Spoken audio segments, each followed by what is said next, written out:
G'day world, Chris Hogan and Andrew Grote coming to you live from the Me Media studio here at Burleigh Herds for Get Fact Up episode number 68 on important marketing metrics to track. How you going, Andrew? Good. How are you? Good, mate. So, website traffic is probably the number one metric that people tend to track when they're looking at, obviously, their marketing reports. Mm-hmm. And we know that being that high level probably isn't, good enough. Yeah, it's not. Traffic's not really that important. There's other things that you should be looking at. Cool. So we've got some example Google Analytics snapshots that we've gotten here from the interwebs, and we wanted to just have a look over those and break some of them down. So here we have the Google Analytics snapshot of acquisitions and channels. It's really easy to find, and it's breaking down that high level traffic into multiple different channels. Different marketing streams, yeah. Yep. So this one's an e-commerce business, and straight off the bat, you can see that something's wrong here because you got paid search as the highest traffic, but you've circled a few things here. So the problem here is the bounce rate is massive. So paid search, high bounce rate, a lot of that money's going down the drain, quite frankly. Yeah. So let's talk about bounce rate while you're on that. So between 55 and 70% bounce rate is considered high. So anything over 70% is considered pretty much extreme. So it's time to bring that down. So just to explain, what a bounce is when someone comes to your page, don't click on anything, and then they leave. Yeah. So someone that didn't interact with your page at all. And bounces can happen a lot. Especially in search and social, in paid search and social, because people have searched for a particular product. They may not necessarily want to see it. You might have put it in front of them when they don't want. Yeah, so in paid search, they've searched for a particular product. They've clicked on that link to that page, and they've seen what they wanted to see. Probably price, they're shopping around, boom, they're gone again. If you didn't entice them to click through to another page, then essentially they've bounced. And they could have been sitting on that page for a long time. In fact, they could have been sitting in there for hours, all day, reading all of the content that you had to offer. But if they didn't click through to another page, it's called a bounce. So the same thing can happen in social, right? Because we say this all the time, that social's people's downtime, and if you're putting ads in front of them and they don't realize that they've clicked through to an ad, like they're often just going to bail back out of there. So yeah, social traffic tends to have higher bounce rate and lower engagement metrics because of that, but it's a great branding opportunity. Like it's not a write-off there. You just have to be showing the right sort of content. Maybe not necessarily trying to get someone to buy something straight from Facebook. Yeah. And then we've got, on that same slide, we've got their conversion rate and 3.11 conversion rate. Now, conversions are sort of categorized as 2% is average, 5% is good, and 10% plus is great. So they're sitting between average and good. Now, if we were going to say, like, for example, if the client said, hey, I'm getting lots of traffic on paid search, that's great. I'm going to increase my spend.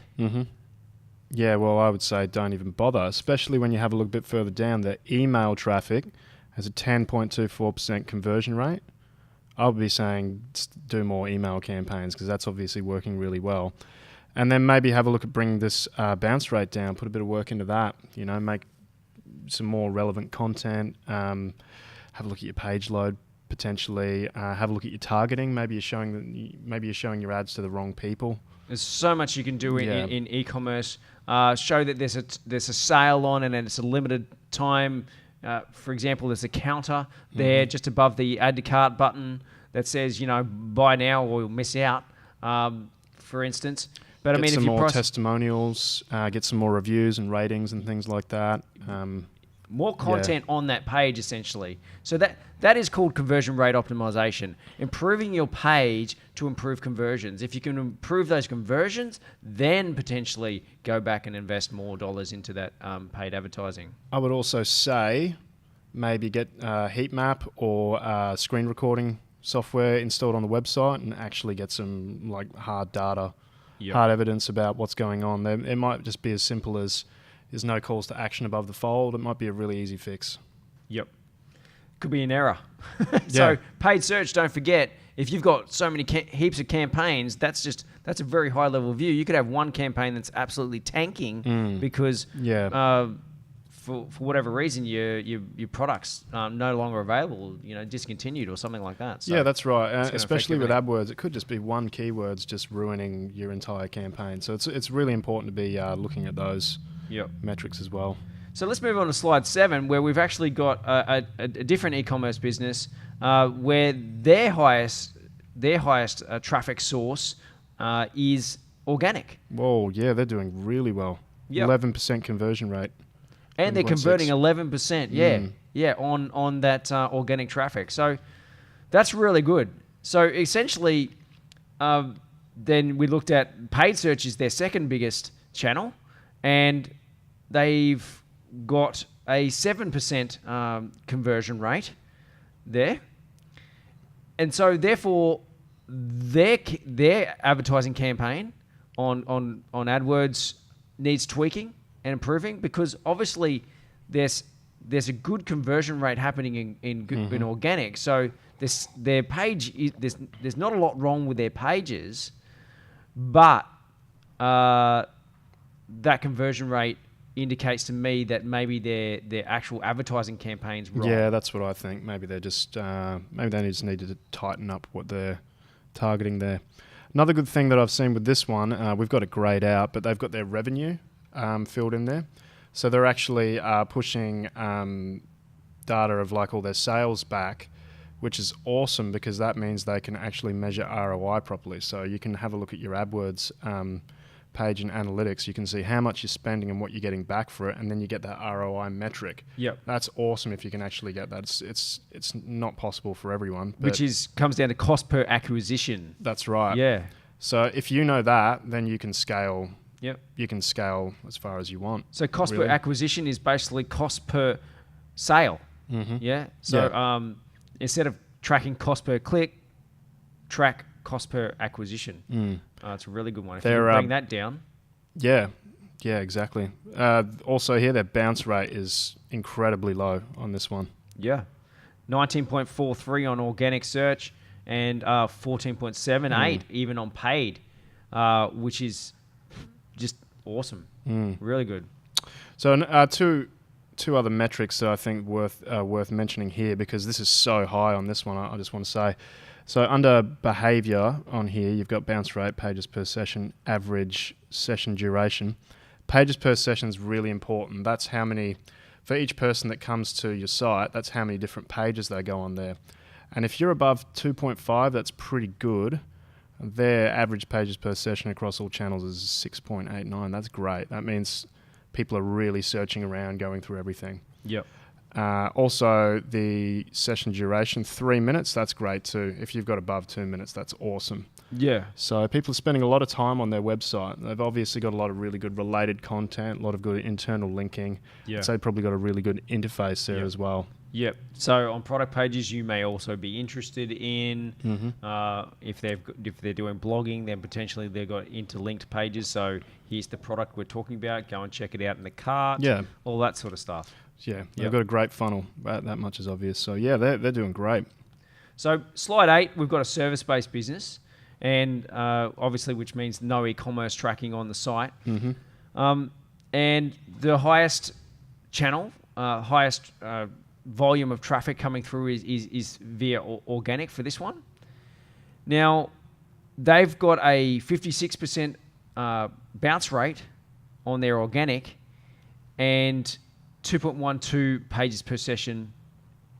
Yeah, so it's not bad. That's right. But there's room to improve there. There is room for improvement. Yeah. So with bounce rate, like we said, that people are coming in, they're not exactly seeing what they wanted to see, and they're leaving. But with 2.12 pages per session on organic, they kind of are finding what they're wanting to find. They're not really that eager to make an inquiry because the actual conversion rate is low, so in the 2%. So it's an average conversion rate. Yeah, so maybe there's a trust issue there, and that's where I'd say probably maybe looking at getting some reviews, testimonials, that sort of thing. Maybe having a look at the form, reducing the amount of fields in the form, just to bring down all the barriers, make it easier for an inquiry to happen there. Really a good point you made there, Andrew, about the barriers to inquiry and completing a form. Those don't ask for too much information. What you really need from people: name, phone number, email address. That's pretty much it. Yeah, like that's it. Even have a request to callback can be a better option than having an inquiry. Sometimes people don't feel that comfortable about filling all that information in.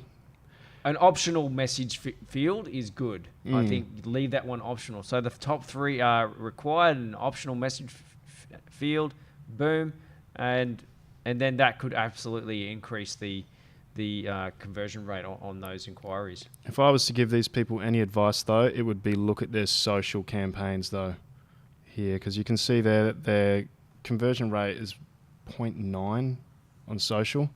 Yeah, right. Bounce rate's 84. Like, obviously, they're sending the wrong message out there, or maybe just reaching the wrong people. There's massive room for improvement there. Yeah. Yeah, hard one. I'm with you on that. There's definitely some improvements that are needed. So, I mean, what are they sending people to the site for? Is it to consume content?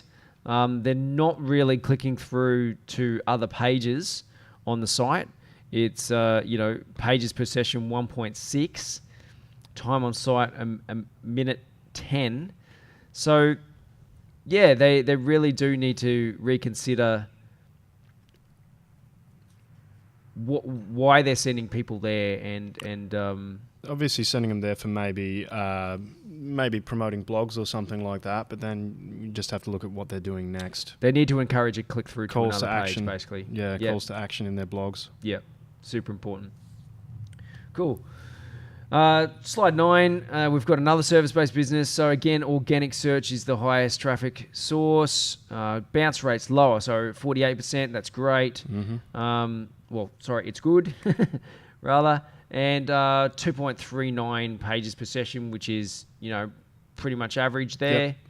And a conversion rate of 4.84. So their conversion rate's obviously better than the last, and that means that their calls to action are much better, and their barriers so their forms are probably better. They've probably got they've potentially got testimonials or some kind of, they've developed some kind of trust with the audience to encourage that inquiry. Maybe there's some sort of free offer potentially around that. Yeah, their funnel could just be better overall. Yeah, and it might just be a type of service that people are more interested in general. You never really know that. Industry. That's right. Yeah, like some people just have a tough industry. Yeah, which you always have to consider. Exactly. So apart from website traffic sources, we want to focus on what's happening out there in amongst the other, campaigns that we could be running. So obviously, social is probably the most popular and most common activity that people are undertaking when they're doing marketing. So I think we've spoken about this before, but just to recap, what's some of the metrics that people need to be tracking when they're doing social campaigns? Okay, big thing for me is always engagement, especially with social. You want to see that people are actually interacting with your content. Clicks through to websites not always that important, because you can see that they might be doing nothing when they get to the website. The most important thing is that they're having a good time on the social platform first and foremost. And then something that people don't often look at is one called social clicks, which it's sort of like the viral effect. It's when someone's interacted with your content and then their friends are doing it, or maybe they've shared it to someone else. So that's that sort of roll-off growth effect that happens on social. That's a really important one, because that means that the community is accepting it. So it means, means it's getting shared around. Yep. And another really important metric that people need to be monitoring when they're looking at their reports, their monthly reports, is search into results pages. So the results of their their ranking of their keywords in search. Yeah. That's right. So you can look at your traffic for organic, and that's great, but you really want to know where it's coming from, because you want to know what you want to optimize for and what you should be creating more content for. So if you're not using a software for tracking your search engine results, you can go into Search Console, and everyone should have Search Console, Google Search Console set up. You can have a look at your keyword report in there, and that'll show you all the traffic that's coming in for different keywords, and it'll also show you the impressions for different keywords, so you can see who's seeing you for different keywords. And that, at least, is very important, because that data is not in Google Analytics anymore. Yeah. It's not a complete picture, because Google has wiped out, a lot of the keywords that people are actually typing in under a category called not provided. But it shows a lot more than Google Analytics, at least. Exactly. So you get something there. Yeah. Is that all we got time for? Look, I think this is a very high level view still. Like we've sort of dived in a little bit. But, with e-commerce, there's so much more you could be looking at. Once you've got some of that conversions, what's happening with the conversions? Well, potentially people are getting to the cart and they're abandoning cart. So you need to look at the exit pages and what can you do there? Well, you can be running automated email campaigns. You can be running remarketing campaigns on Google Google AdWords and social. There's lots of opportunities there. But, again, we said we were going to have a high-level view, and I think we've done that here. So hopefully that's, helpful. Anything to add, Andrew? You know what? We could just go on forever. But I think, maybe we'll do one on each specific channel in the future. I think it'd be good. Yeah. Great. Well, thanks very much for your time. That was Get Fact Up, episode 68. And you're here with Andrew Grote and Chris Hogan from Me Media here at the Burleigh Head Studios on the Gold Coast. Cheers.